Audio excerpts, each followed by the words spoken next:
What does a better Baltimore look like to me? Well, I think that there has to be more of an emphasis on creating opportunities for people from the community.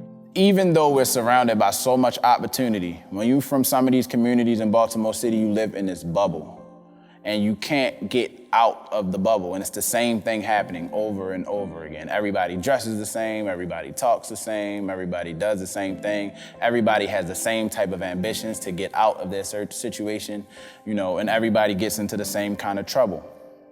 And it's like, even though all of this money that's moving around the city, it's like we can't touch it. We can't get out of the bubble. And so my goal, the thing I always wanted to do was bust the bubble open. Just exposure to opportunity is all, especially youth, really need. And when we look at all of the communities that have been divested from for so long, who's been, left abandoned for so long, who's been left without resources for so long, and we look at the people who weren't allowed into other spaces because of the way that they look, I think that we need to do a full 360, and it's the role of government and big business to play a part in investing in those communities and those people. Looking down the line, a better Baltimore for me includes investment in our community.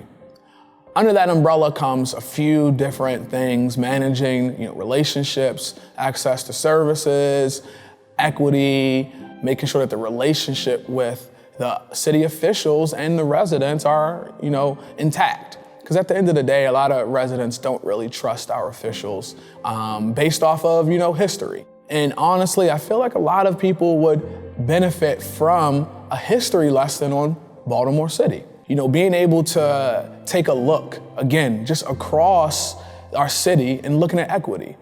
Something is just not adding up. Our communities need value in order so they can value themselves. A better Baltimore looks like one it's not just crabs in a barrel, where everyone feels like I have to step on the next man to reach the top.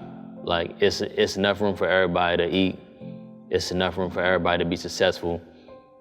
It's enough room for everybody to bring the next man up along with us.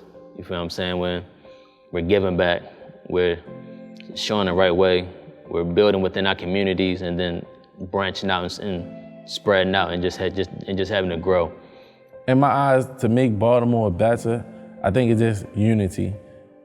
I think we have to kind of go back to the principles of our grandmothers had or our grandfathers had back when they was growing up.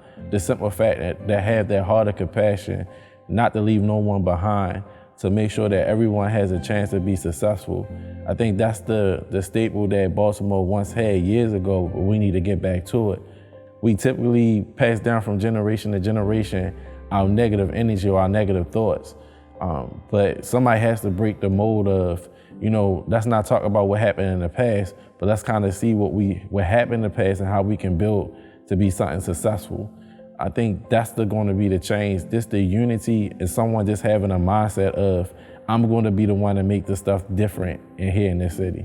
Once you change your perspective on things, your reality will slowly change. It's just how fast are you, how long are you willing to wait? Some people want change tomorrow, but it's just like, you gotta be realistic on just your goals, and just definitely gotta have change within. So you gotta change yourself, then that'll rub off on your spouse and your kids. Just think about when you start working out, your mother starts asking you about questions about working out and starts to influence your sister a little bit. So just win your individual battle, worry about yourself at the time, worry about yourself, and you'll eventually start to have an effect on other people. So I feel like change is within. Stop worrying about everybody else, change yourself first. What does a better Baltimore look like?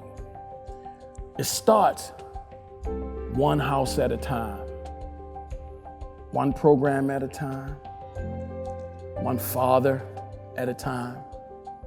If we are intentional, if we become intentional about making a difference in just the block you live in. If you go back to your block and you're that dude that's gonna make sure that everybody in your block is safe. You may pick up trash that don't even belong to you. You're gonna have conversations with young men that may not be living the way that folk may think they should be. You just have some little conversation. I think that's a good starting point. And if you start one person at a time, one body at a time, one family at a time, that spills out and eventually becomes a better Baltimore.